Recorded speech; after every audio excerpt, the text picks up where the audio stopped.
Hello and welcome to another episode of the DTF podcast. Hey, I got a bone to pick. Guys, I am so fired up. Sleep deprived and all. I'm happy to be here.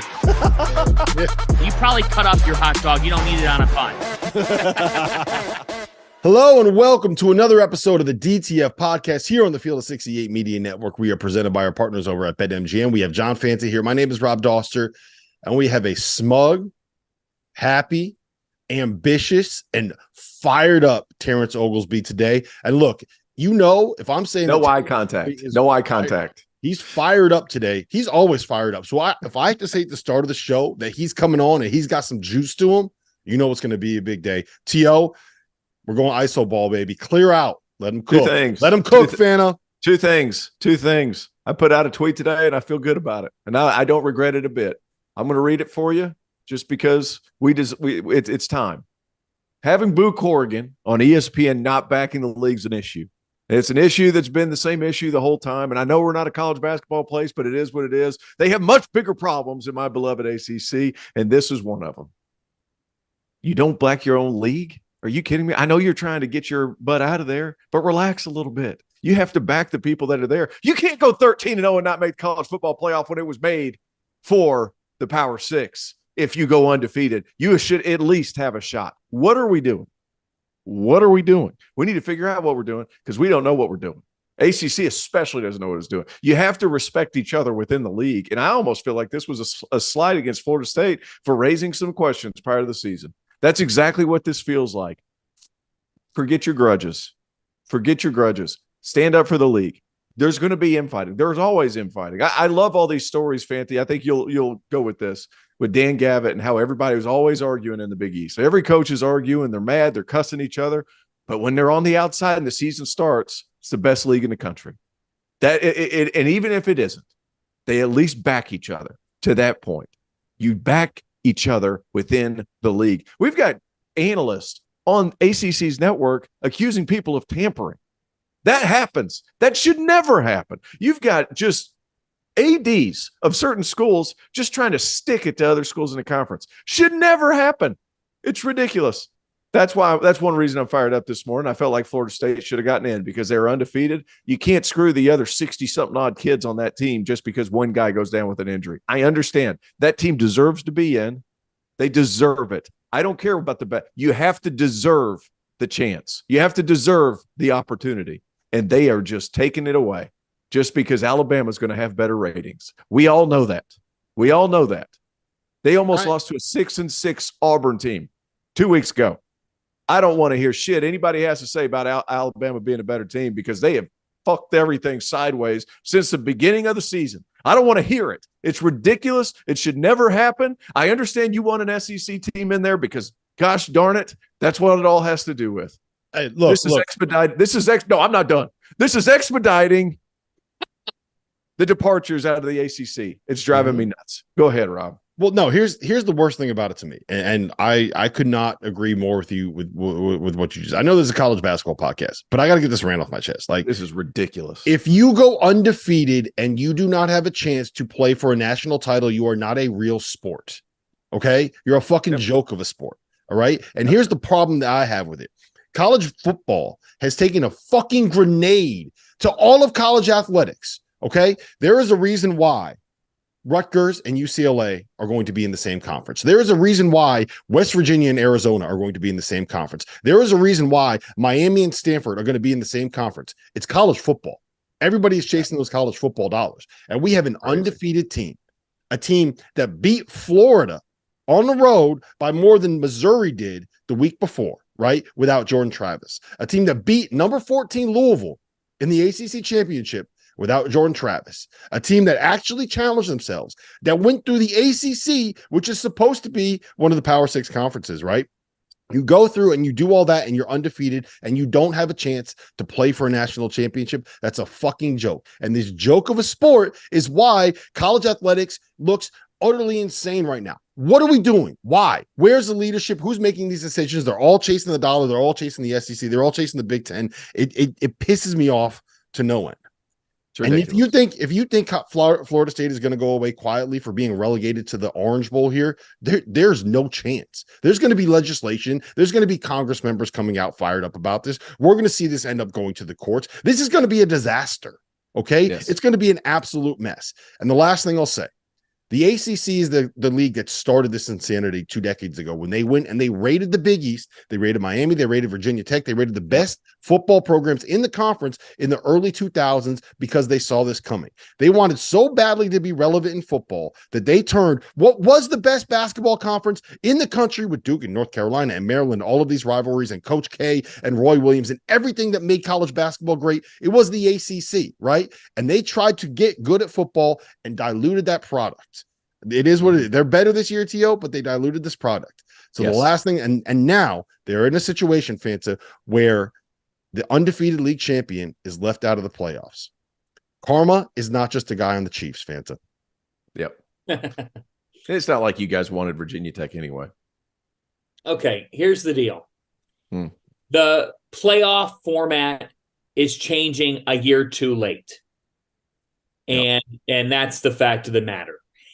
I think that this will produce legislation. It's obviously producing massive anger.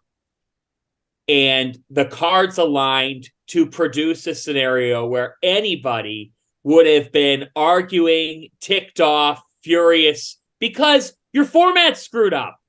This format was never great.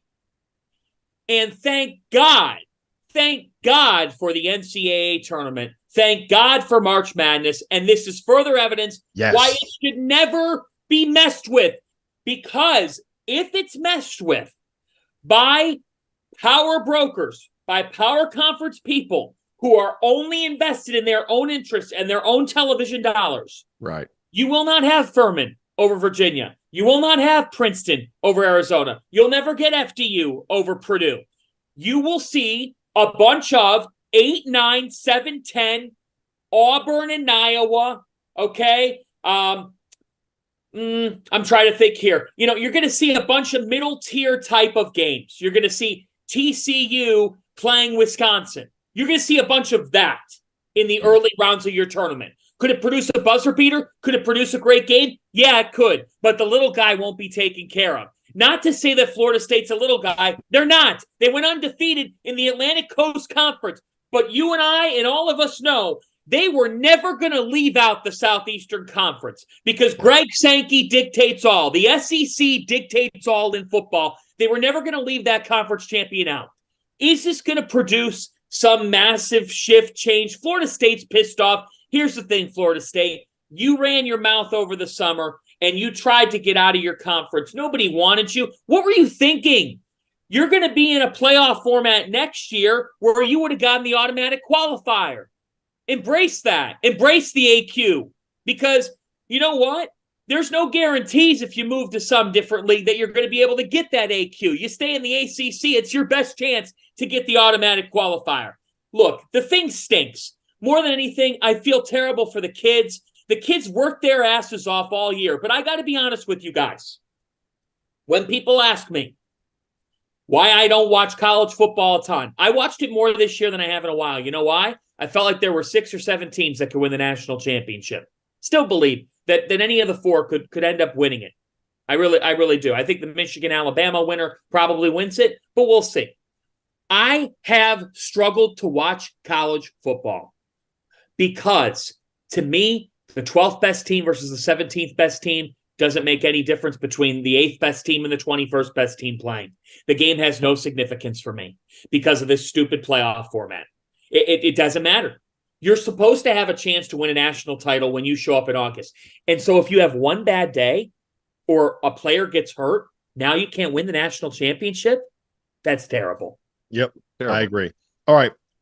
Second thing I'm fired up about. What? No, hold on. Are we good? We all got that off our chests? Yeah, I'm done. We all feel better? All right, good. Yep. For the record, I thought they put the best 4 teams in. That's just my opinion. But whoever your best 4 are, that's just it. Your best 4 are different than my best 4 are different than your best 4. It's a subjective system that stinks. It stinks. T.O., you got a Clemson backcourt over there. I do. There's a big game on? happening on Wednesday. I can't remember the last time South Carolina and Clemson rivalry game. It's going to be against 2 7-0 teams. More than likely, one is going to be ranked. And here's the thing. There has never been more momentum for this game. I can't remember over the last, 20 years? With both teams being undefeated, both teams starting to generate momentum. Lamont Paris is starting to get a lot of in-state South Carolina kids. Brad's bringing in some different pieces, and Joe Girard and generating some excitement, winning at Pitt and then winning at Alabama. That's a hell of a week. And then you're coming off really playing well and finding different pieces. It's a different guy almost every night. It's pretty awesome. Now they have a big test in a rivalry against South Carolina, who hasn't played the same schedule. I understand all that. But still, 7-0, 7-0. You guys know my pick. It's right behind my head. I think Clemson's going to win in probably 10 to 15 points. So I'm excited about it. I think it's going to be a great game on Wednesday. Yep, I agree. All right, Fana, I want to ask you this because you were on the call for TCU Georgetown, which had one of the wildest endings. Like, it was a wild weekend in college basketball. We had a lot to get to, but it had one of the wildest endings I can remember.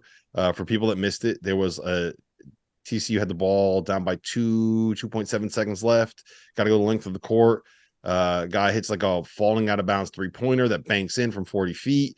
Stepped out of bounds. They can't review it because it wasn't called. And meanwhile, you're just sitting here. I don't want to spoil the call. Explain the call. This is my big question. You had one of the most unbelievable calls I've ever heard. Did you have that planned? Do you head into a game and you say, okay, this guy, what his name is, I have a call planned for every person if they hit a game winner? That was quick, man. That was awesome. Well, thank you, Rob. And O come, Emmanuel. In the spirit of the Christmas season, Emmanuel is God with us. And when I was prepping for the game, Emmanuel Miller, who is the older brother of Leonard Miller, who went on a G League Ignite now in the NBA. Emmanuel, it said in the TCU notes, and Stephen Schoon from TCU, their SID, does a great job, very thorough. And Stephen put in the notes that Emmanuel has a tattoo on his left arm that says God with us. Well, Emmanuel, that's what Emmanuel means. So that said to me, Emmanuel takes a lot of pride in his name. So when he is having 14 points, 17, 20, he's drilling shot after shot. You don't prepare calls, and you don't do it with TCU. TCU goes 10 deep. Jamie he looks to his bench, he puts somebody else in. TCU is deep. I mean, they've got 9 guys on their team who have had 20-plus points in a game before in college. There's a lot of guys who have been able to do that. But Emmanuel's having the hot day. With about 5 minutes to go in the game, he's having such a great day that I thought, if this kid has a dagger dunk or a dagger shot, Emmanuel, oh come, Emmanuel. Maybe that'll come in handy. I didn't script it. I didn't write it in my notes. I just kind of had it in the back of my brain. And then it looks like Georgetown's going to win this game. Georgetown was down by 15. They looked dead to rights, buried. And Ed Cooley did what he does, and that place it sounded like it was the cobwebs were getting, picked out of it, because I haven't heard Capital One Arena get any sort of noise in years. And it looked like we were going to go down to the wire, and Jaden Epps gets fouled. Here's this basketball scenario for everybody. TCU had no timeouts. 2.1 seconds left. What's the only way TCU is going to get a shot off? It's going to be a 3, right? Right? Yep. Does the second free throw matter to go up 2? Missed the free throw with 2 seconds left. Epps made the free throw. Cooley subs in Drew Fielder. As Cooley subbing in Drew Fielder, Jamie Dixon literally uses that as like a 10-second timeout. Play gets made. Miller hits the shot. His foot is out of bounds. We do not realize it in the moment. I always keep my phone when I'm calling a game right here. I looked at my phone. A referee and a coach texted me and said, not reviewable. Sent one text back. I said, absolutely positive. They said, no question in my mind, not reviewable. Nobody else has that. We're not getting an explanation from the officials. Not a very good job there. The crew needed to explain something to us. I don't have any explanation in the moment unless I get those text messages. That enabled me to clean it up and say, for everyone who's angry, by the letter of the law, this is not a reviewable play. Should it be reviewable? I would just say this.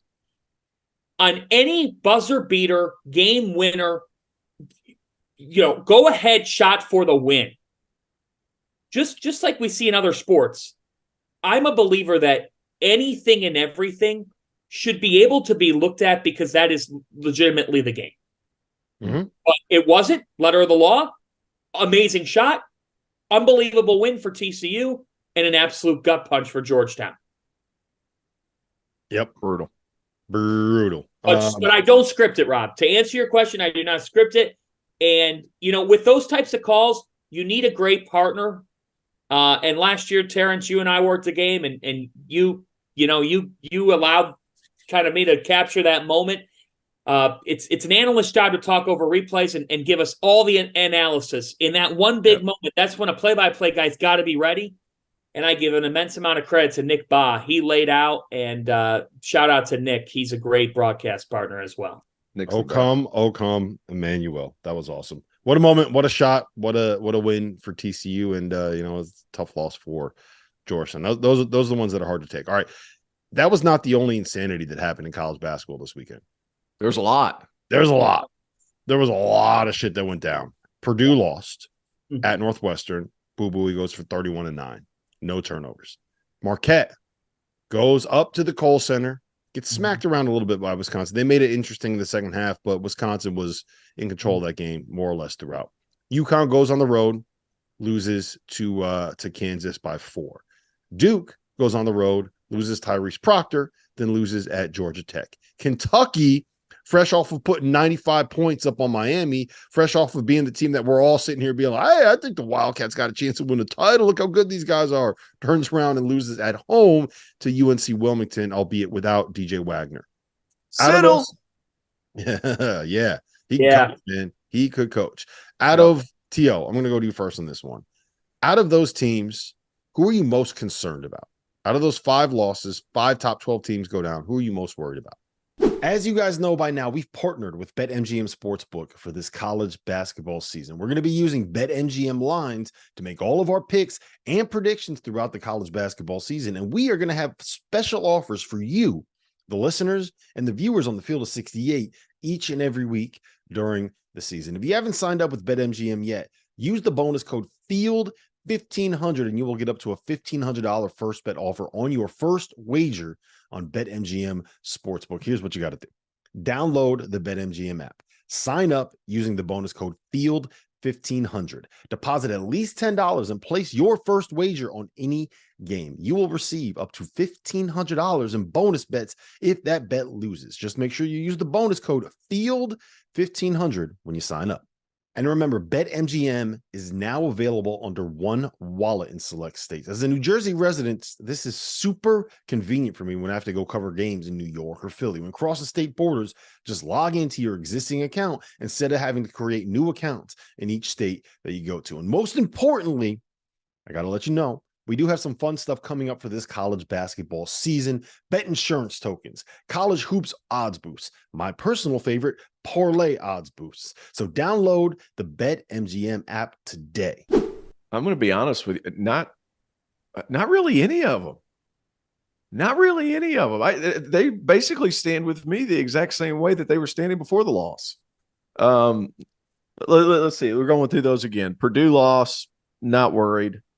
Marquette, they got out-rebounded big time. That's a concern. That's a concern. We've known that's a concern, but I think they got out-rebounded by 15. That's a large number. Yeah. That's a large number. UConn's fine. Duke's going to – I'm worried about Proctor's ankle.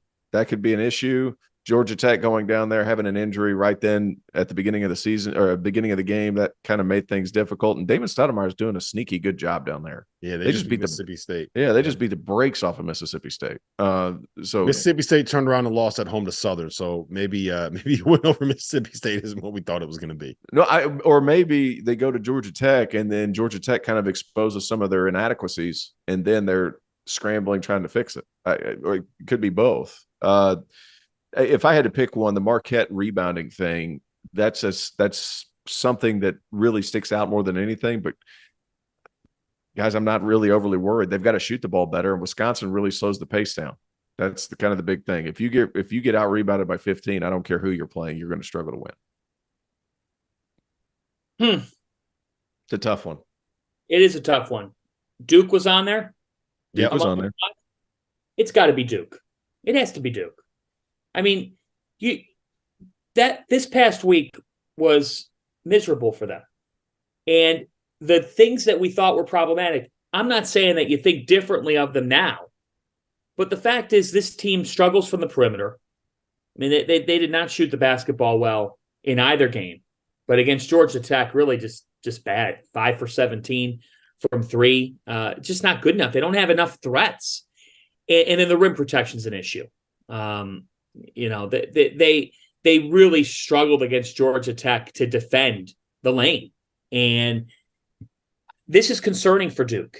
This was a team that entered as preseason number 2. And the road losses for John Preseason number 1 of the field of 68.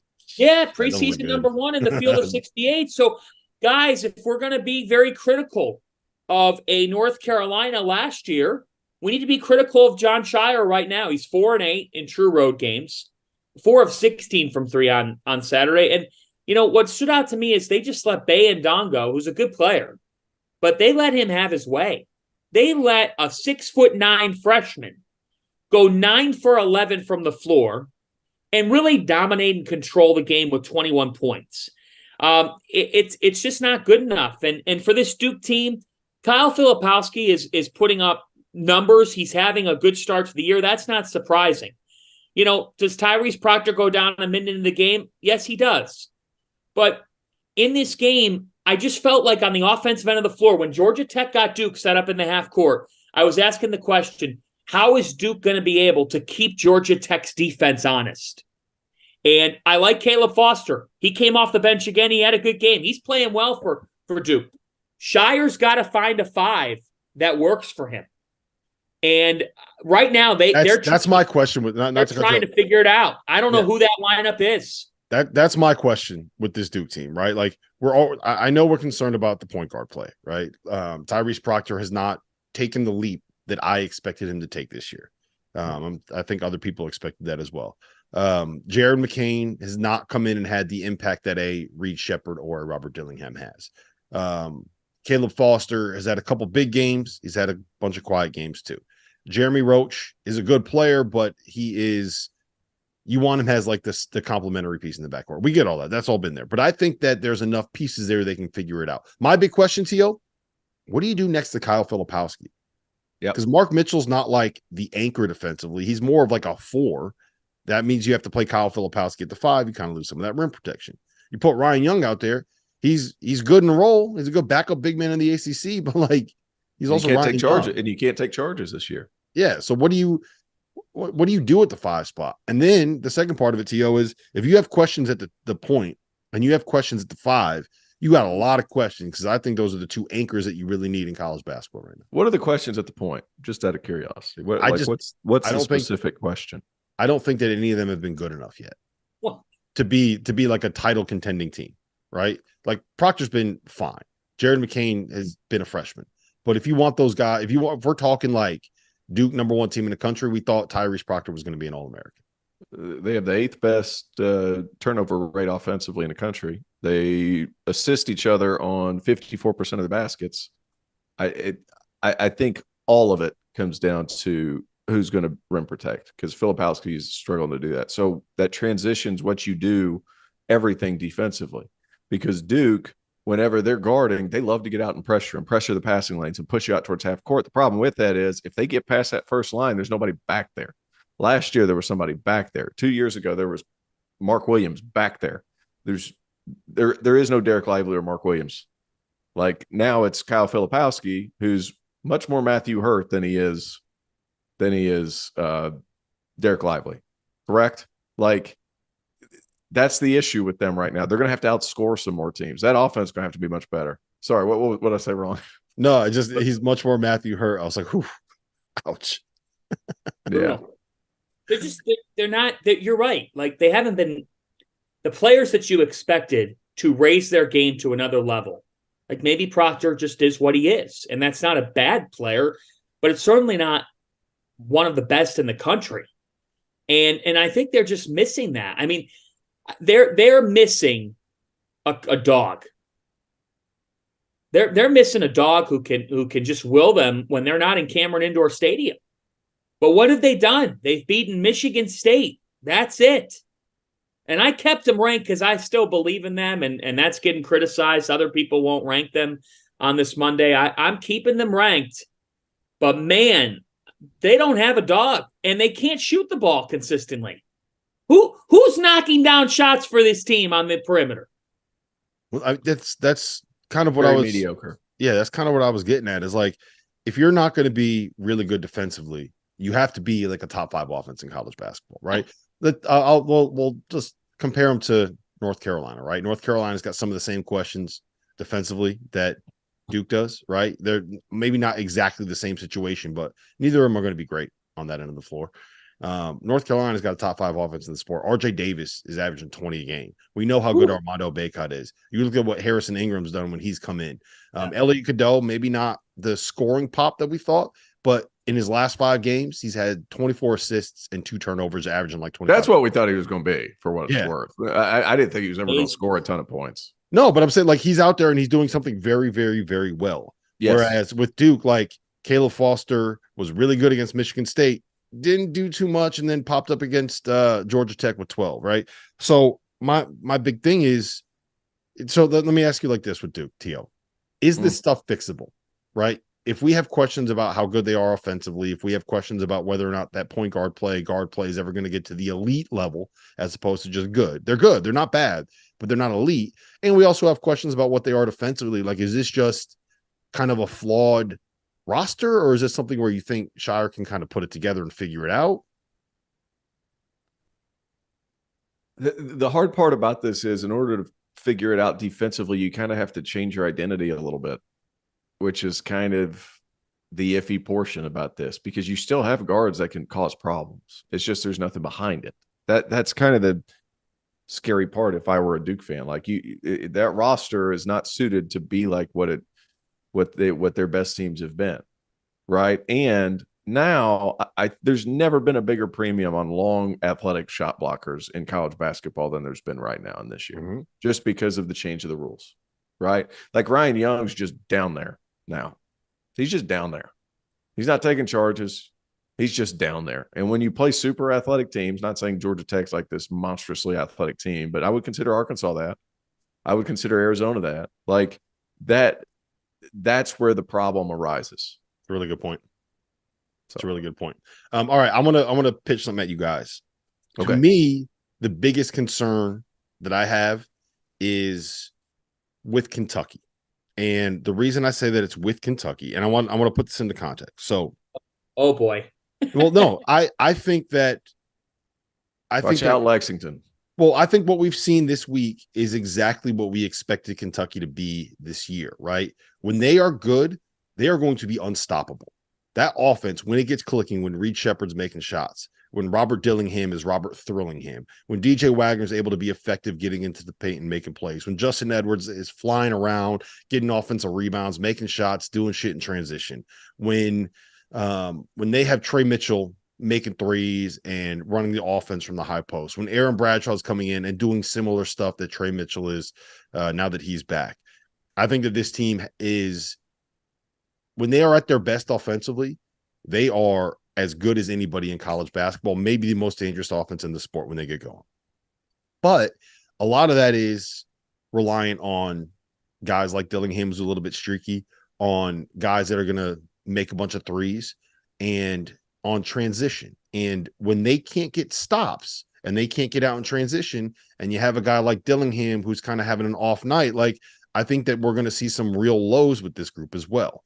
And I guess, like, so what UNC Wilmington did in the second half was they kind of figured out that Trey Mitchell doesn't really like guarding and ball screens, and they put a bunch of guys in ball screens, and they forced some switches, and they did some ISO stuff, and they basically just said, like, look, we got a bunch of old dudes that have won at a good conference over the years, and we're going to just kind of bet that Trezarian White's going to be able to go out there and get a bucket no matter who you put on him, that if we put Trey Mitchell on the ball screen, we're going to be able to find something to make it happen, right? And Kentucky didn't really have an answer. And because they weren't doing much offensively and because they couldn't get out in transition, we kind of saw what their limitation is. So I think this week we've seen the ceiling for Kentucky and the floor for Kentucky. And my question, Fanta, is how confident are you that we can see a ceiling game from Kentucky without seeing a floor game, and whether or not they can kind of raise that? You know what I mean? Like, you got to win 6 in March. That's it. That's it. How confident am I in seeing the ceiling game 6 times in a row? Mm-hmm. Not confident. I'm not confident in that. You have to win 6 in a row to win the national championship. So the answer is no, I'm not. I mean, could they catch the wave and ride it? Yes. But the chances of that happening are fewer when you've got freshmen. There's no denying the talent that John Calipari has. Mm-hmm. But guys, if the game is close late and they're stuck in the half court and you are doing enough defensively to force them into some contested looks, you're going to be able to hang in on the glass. UNCW out-rebounded Kentucky in this game. They out-rebounded by 1, but that shows you. It's not like UNCW has an unbelievable rebounder. Trezarian White just had a stud game. That kid is a bucket. I give Trezarian credit for staying at UNCW. He's a stud, man. And Takeo hasn't put his name out there enough. He's going to get a bigger job. He's done a great job with that program. But to me, guys, like, this is how Kansas came back. Kentucky played an unbelievable first 28, 30. Actually, they didn't play great in the first 10 minutes of the game. They put together an unbelievable 20-ish minutes against Kansas. It was so good that they got a control on the game. They lost all control at the Champions Classic when Bill Self said, I will literally, off of a shot attempt, send 3 defenders back. If you watch the game, Dickinson and McCullough are running back to the other end of the floor when Harris is hoisting a shot. Because you got to stick him in the half court. This is one of Cal's better teams in recent years. But Cal's best teams are going to run. When the running is taken away from them, it's not that hard to comprehend. They're not a great half-court offensive team. If you look at the figures here from Saturday, if you are able to limit Justin Edwards, which they did, to 0 for 5 from 3, if you can limit Robert Dillingham, you can't let Shepard and Dillingham get going in their mode. If both those guys are on, Kentucky's going to be able to win a lot of games and a lot of games in March. And I still believe in this Kentucky team. Big Blue Nation, you hated me in the preseason for not ranking you. This is why, though. Like, this is legit. I'm just going to explain it right now. This is why I did not rank you. Because I have trouble trusting you. You have top 20, 25 talent. You have the talent. But you are unproven in being able to string it together over the full course of a season. To me, guys, when they beat Miami, a lot of people were surprised. T.O., Miami's style plays right into Kentucky's hands. Yep. That wasn't that surprising, but they treated it like a Super Bowl win. It was a great win. But in this sport, you got to put it together game in and game out, like your Clemson Tigers have. Boom. Reed Shepard was good in that game. I feel like that's worth mentioning. What game? Yeah. The game on Saturday? Yeah, Reed Shepard's been great all year. Reed Shepard was stupid good on Saturday, okay? He has been so good. His second half, I think he had 23 and 5 assists in the second half. You know what's funny is, like, in the offseason, all 3 of us were like, man, Cal's not even mentioning Reed Shepard with all these other freshmen. He's not even mentioning him, and he's far and away the best one. Yeah. Maybe that's far why. and away. It's not even close. He's not streaky. He's solid. His bad games are still solid. Oh, he's great. He's a first. T.O., I want to ask you this about Kentucky. Is this just like freshmen being freshmen? Is this something where, as you kind of get further into the season, as these guys kind of realize, like, hey, look, you know what? You might have just beat the brakes off Miami. You might be feeling yourself a little bit. You still got to show up the next night. Is this just a learning curve for them? Because that's kind of where I'm at. I think they undervalued UNC Wilmington. I think they overlooked them a little bit. Like, that's a good team. K.O. Siddle's put together a good team, and old teams can beat you sometimes. This has been the concern, guys. This has been the concern pretty much all year. Like, young teams in a world right now where the sport is so old, this is where it's concerning. Outside of that, I don't know that it's necessarily the young guys that didn't participate as much. I mean, Trey Mitchell, one of what 2 of 5? Yeah, and one great. Got to have more there. 6 boards. Got to have more there. You got to find ways. This is a game that Kentucky would have. Here's the conundrum. This is a game that Kentucky would have won last year because of Oscar Tshiebwe. Mm-hmm. This is a game that they lost this year because they don't have Oscar Tshiebwe. Yeah. Yet, here we are, kind of, yeah. I think getting Aaron Bradshaw there, that can be a little bit more of a defensive anchor. You mentioned long, athletic, big man. I think he'll be a better defender than, like, go back and watch. Anyone listening to this, if you want to see something funny, go back and watch Trey Mitchell ball screens defensively. If you want to see somebody play like they Ole. Yeah, a little bit of the Ole, a little bit of the I'm not letting Trey Mitchell play drop coverage. Yeah, letting Trey Mitchell play drop coverage. Let's just say maybe isn't going to have him the most engaged that he can be. So I think that getting Aaron Bradshaw will help that. Does that make sense? Yeah, 100%. Especially if he's only going to go 2 for 5. Aaron Bradshaw go 2 for 5. Yep. We got to talk about UConn, Kansas here in a second, but I do just want to ask you guys both really quick. So Purdue can't stop a point guard who goes for 31-9 on the road. They have Braden Smith, who I think it was 6 turnovers. They commit 4 turnovers in overtime, which is more than Northwestern had for the entire game, and they give up 92 points to a Northwestern team. Is this more Purdue playing a road game against an underrated Big Ten team that has a stud point guard, and this is just what happens on the road league play?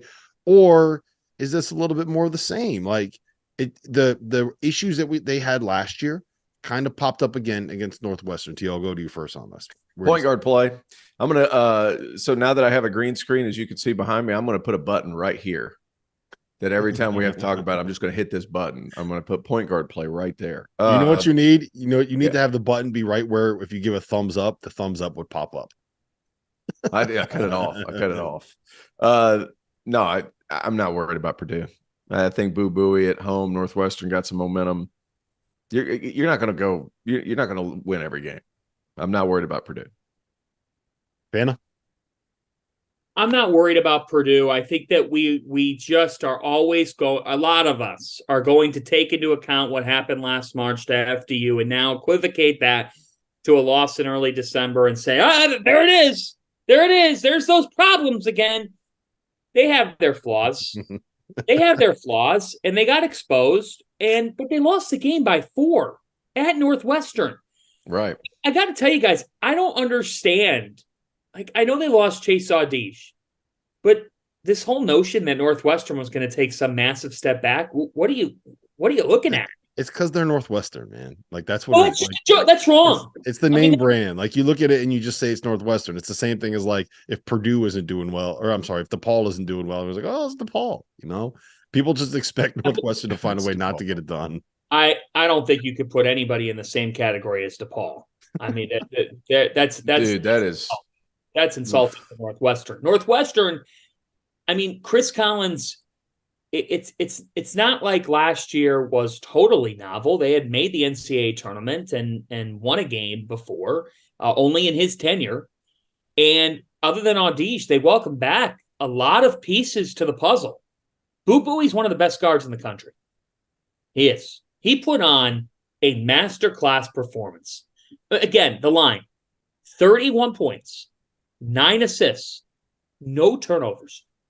You mean to tell me that they didn't turn the ball? He didn't turn the ball over the whole game. Ryan Langberg's a winner. He came from Princeton. That was a great transfer pickup, very underrated transfer pickup.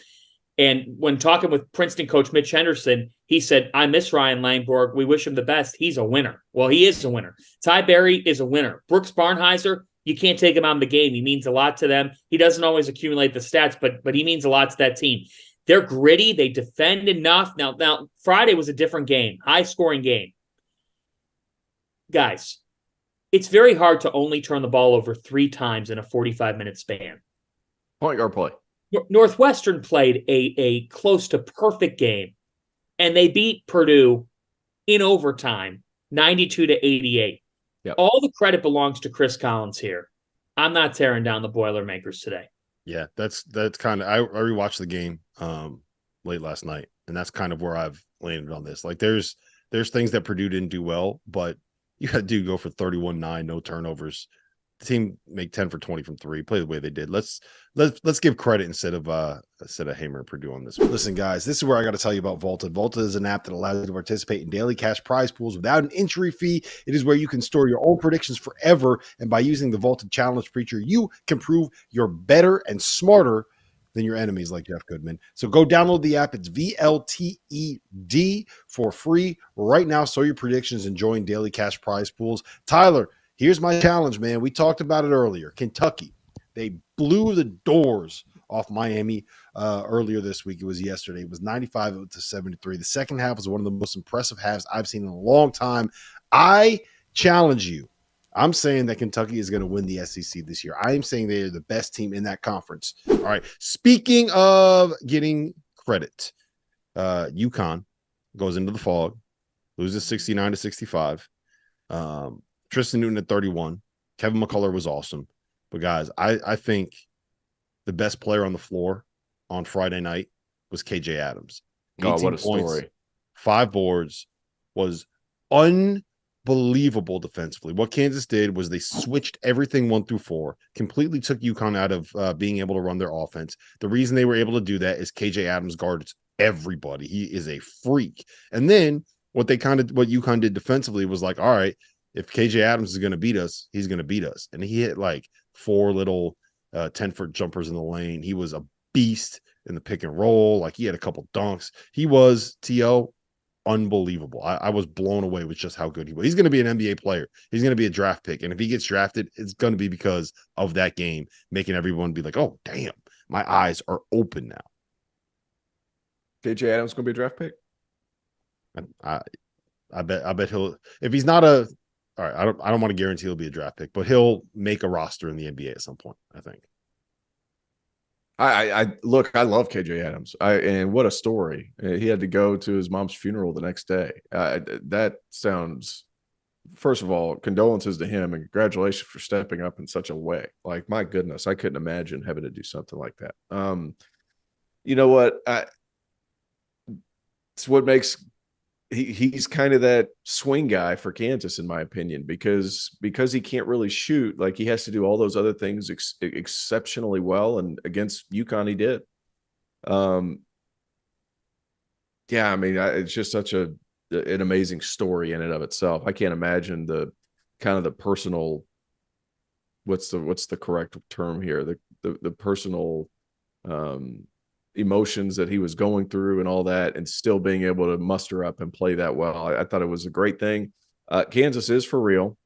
UConn played well in spots. They took the lead in the second half, but it was like, it's so hard to win in the fog. So I'm not taking it. You want to talk about giving credit and taking credit, and I'm not tearing down UConn for losing at the Fog Allen. Like, just not going to do it. So, KJ, super big, super switchable. He's the swing guy. He's got to do all those other things exceptionally well. And they shot the ball. They hit 9 out of 14 threes. Let's call it what it was there too. Like, if Kansas shoots the ball well, they're really dangerous. Yep. Vanna? What Kansas did defensively to make Alex Caravan and Cam Spencer uncomfortable throughout the game. And Spencer dealt with an injury within the game. But what they did to pressure UConn on the perimeter defensively deserves a lot of credit. It's the best Kansas has defended all season. They got 3 killers, man. Like, DeJuan Harris, Kevin McCullough, and KJ Adams are killers defensively, Fana. They're very, very good. And they made it happen. They guarded UConn to a level that not many teams are going to guard UConn at. Certainly not North Carolina, who UConn will play Tuesday night, the Jimmy V Classic. I can't wait to see how that game goes down. But I give Kansas a lot of credit. They had to win the game a certain way, and they did. They out-toughed UConn. They defended them. I got to give credit to Connecticut, though. At one point in the game, I thought this was going to be a 15-point game, and it just was not going to be UConn's night. UConn showed their championship-level DNA on Friday night. UConn having a chance to win that game, having the lead. They led the game with 5-6 minutes to go. But Kevin McCullough, he hit a rainbow corner three that served as a mini dagger at one point. He hit a couple of them late. But he hit one that made it a two-possession game late that just made you say, holy smokes, this kid is on another level right now. KJ Adams, my condolences to you and your family. I give you, sir, my player of the week honor in a sea of a bunch of great players of the week. Nobody's had to deal with what you've had to deal with. Good for you, KJ. We're rooting for you. If you haven't read the feature by CJ Moore at The Athletic, it's awesome on KJ from Friday night. But for Kansas, guys, like we have pointed out some of their flaws, and here's where I'm going to go the other side. Look at who they've played. They've played Kentucky. They've played Tennessee. They've played Marquette. They've now played UConn. This is going to help them. They've been tested to the nth degree. Do I still have some issues with them in terms of their offense going through scoring lulls because of a lack of perimeter weapons? Nick Timberlake being a letdown. Johnny Furphy still coming along. I do have issues with them on the perimeter, but you just said it. They do have some killers. And guys, Kevin McCullough is as improved as anybody in this sport on the offensive end of the floor right now. It's crazy how nitpicky we get with the top of the country's teams too. Because like right. That's Kansas right. Kansas on the year shooting 41% from three. And like there has been some letdowns for sure. Like, yeah. They still like on Friday, UConn got control of the game because Kansas was stuck. They were also stuck. They were not getting stops. Yep. Folks, UConn has an All-American. His name's Tristan Newton. Oh man, he was so good. He was Look at his numbers. So what happened was Those are absurd. When Kansas switches everything 1 through 4, it kind of forced so much of what UConn does offensively is they get offense out of like the shit that they run, right? They're going to run a set, then they're going to have a counter to it, then they're going to have a counter to the counter, and they get open threes, and they get layups, and they get steals, and they get pin downs, and they get guys running off these DHOs, and they throw lobs to Klingon, right? And when you switch 1 through 4, it basically eliminates your ability to kind of run offense and pass, and it dares you to beat people one-on-one in switches and mismatches. And Kansas just said, look, we got KJ Adams, Kevin McCullough, and DeJuan Harris. You're not going to beat us one-on-one. And the only guy that could do it was Tristan Newton. And he was terrific. Like, he had a bunch of ridiculous threes. To me, this kind of showed two things. One, UConn needs Cam Spencer to kind of get help. Everything was short. I think it had he missed a lot of shots because he just had no lift. He had a sprained ankle and then he hurt his other foot, or maybe he hurt his foot and then whatever it was. He was not healthy. Alex Carabin didn't shoot well. Those guys are going to make more shots than they've been. It also showed they need Steph Castle back, right? The only other guy they have that can kind of make something happen one-on-one is Steph Castle. And when he gets back, I think that it changes things. What's that look for, T.O.? Wi-Fi, Rob. Wi-Fi. Rob, your Wi-Fi is wild right now. It just went out? They just, now it's back. You just came back. You just came back. You're good now.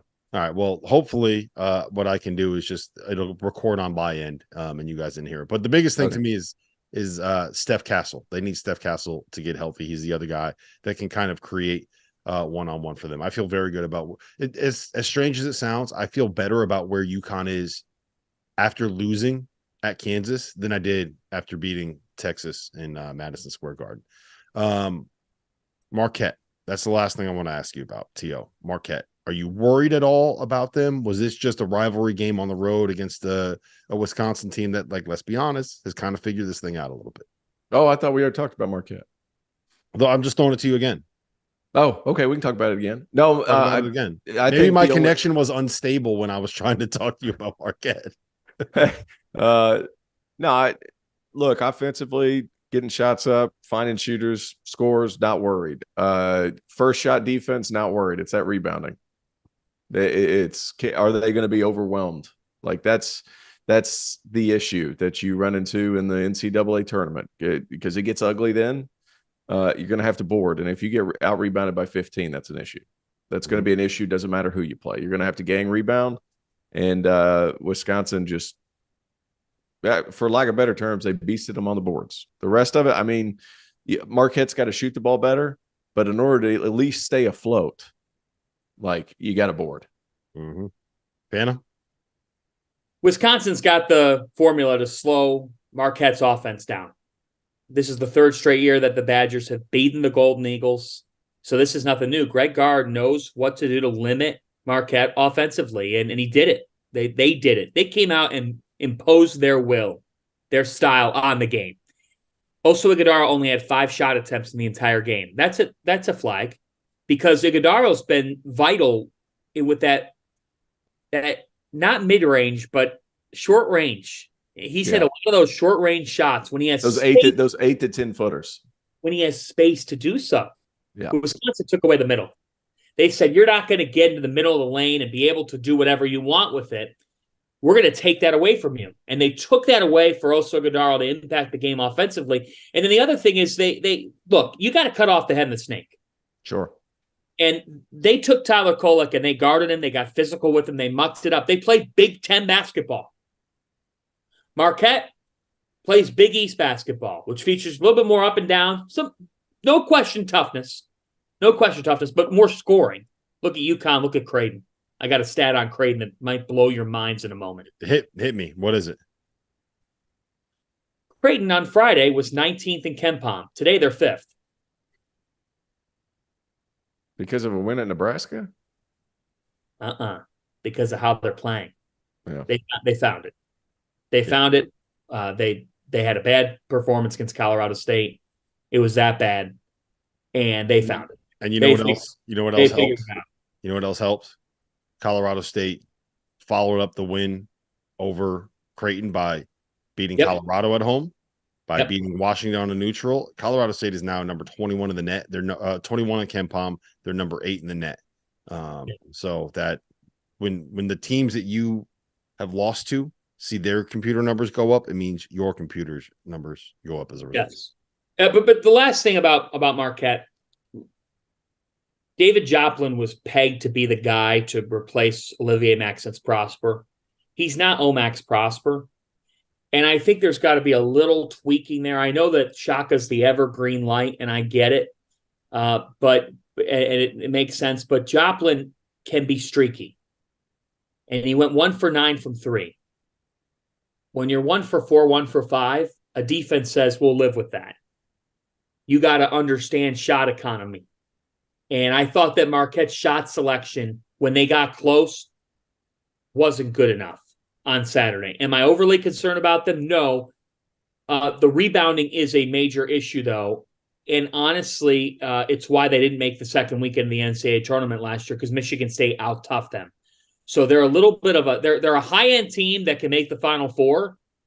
But guys, what this past weekend showed is that the country's wide open. And that the NCAA tournament, for everybody, it's draw dependent. For everybody, it's draw dependent. And, in the midst of all this, sometimes it's okay if you're not playing anybody, because Arizona's number 1. And the only reason why, they've won games, don't get me wrong, but at least let's talk about that. The only reason why is that sometimes it's okay to fly underneath the radar. Are they the best team in college basketball? They're going to be number 1 everywhere. Are they the best team in college basketball? TL, what do you think? Right now, yeah. Right now, yes. Well, let me rephrase it. Do they deserve to be number 1, or are they actually the best team? Is there a best team? I'm kind of at the point where I think there's 9 teams that are the best team. And they're all just as good. You're right, but I think they deserve to be number 1 right now because they have a win at Duke and a neutral win over Michigan State.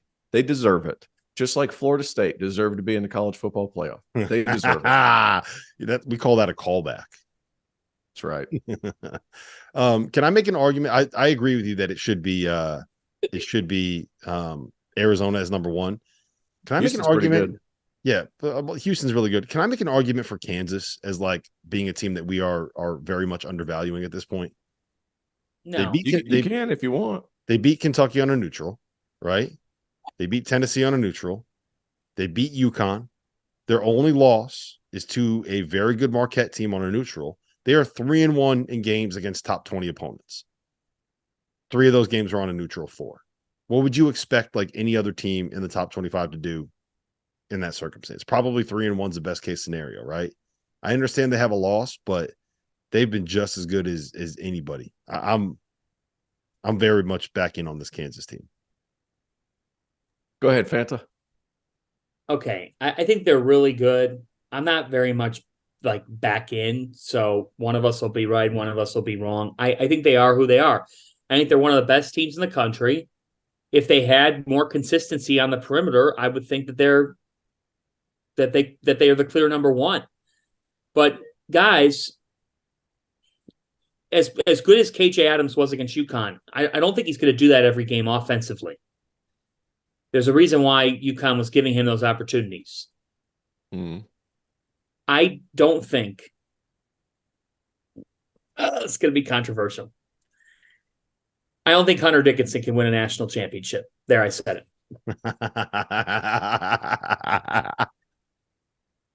I'm sorry. And I like a losing basketball player, huh, Fanta? No. I don't think. No, I'm not a hater. I don't think he's a losing basketball player. He's not getting. Honestly, he's having a very good year. He's one of the best players in the country. There's just something off with them.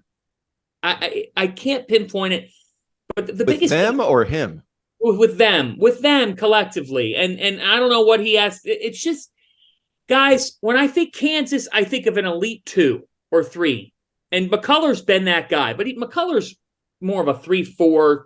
Now he's a Swiss Army knife, and he's been great. And if he continues to play at this level, they can win. But guys, Harris is so up and down from a shooting perspective. He's so up and down. And they're not getting enough at the 2. I mean, for me, what they end up doing, an underlying key could be how much Johnny Furphy grows in season. Well, that's it. It's Johnny Furphy or Nick Timberlake. One of those two has to step up and be like a 38% 3-point, 8-point to 10-point per game kind of a guy. I always want to say Johnny Furby. Do you remember Furbies?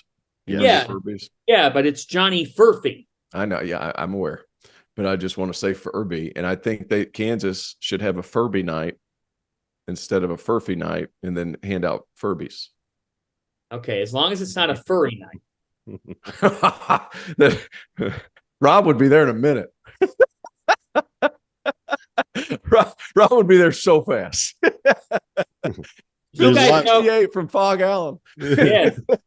Well, I know Trevor Valise has a furry costume.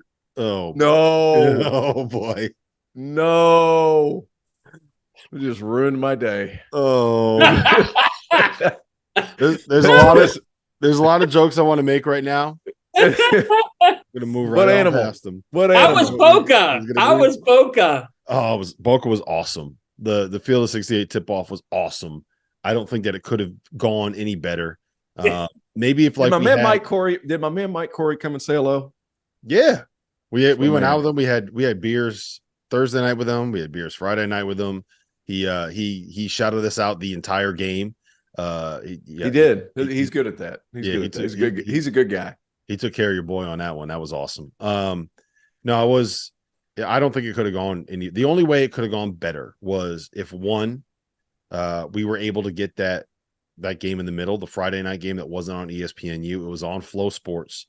They had the Charleston radio team calling the game. If we had been able to get that one on Field of 68, I think that could have been better, which is a nice little tease for maybe some things that we can talk about in the future. But and then if there was like a game winner or something like that. But I thought the Liberty Charleston game was fantastic. I thought the FAU Charleston game so what people don't realize, and we didn't really talk about this on the show, and I don't know if I'm allowed to actually say this or not, but Pat Kelsey, after the game, the Friday night game, was back in FAU's arena and was like doing chin-ups on the rim. And one of the FAU guys happened to see that. And if you want to know why things were so testy during the FAU Charleston game in the first half, it's because FAU didn't like that somebody went into their arena and did pull-ups on the rim, that somebody left a nice little R City written in the practice gym, in the practice facility that they had. With permanent marker? No, not a permanent marker. Oh. But like what Pat Kelsey does very, very well is kind of build a team with an identity that is going to like fight for each other, right? The culture and all that stuff. But sometimes that can make people upset, and I think it made the FAU team. FAU is damn good, by the way. Like they are legit. Yeah. Okay. I've seen Arizona in person. I've seen Kansas in person. I've seen UConn in person. I'm going to see North Carolina in person. I've seen Kentucky in person. I've seen Michigan State in person. I've seen a lot of the top teams in person now. I've seen Purdue in person. And FAU is just as good as any of them. Is that a crazy thing to say?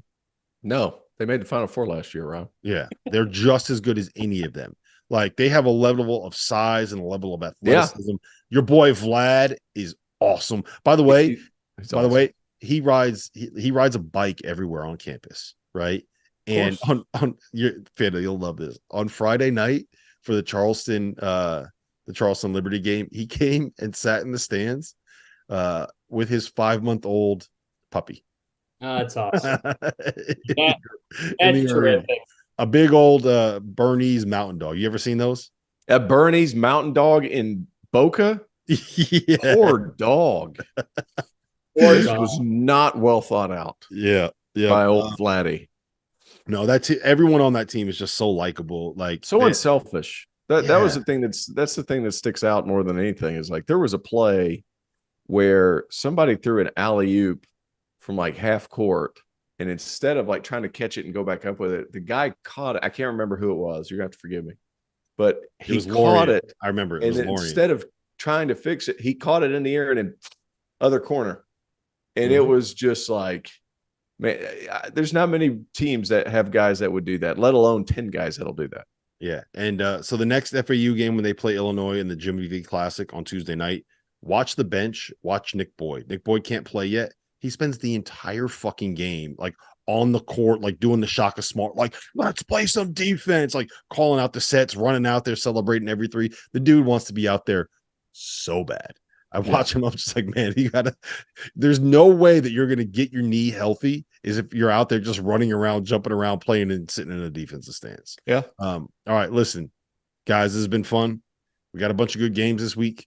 Got a bunch of really good games this weekend. I want everybody that's listening to this to clear your calendar on December 16th. All right. Cancel all the kid birthday parties you were supposed to go to.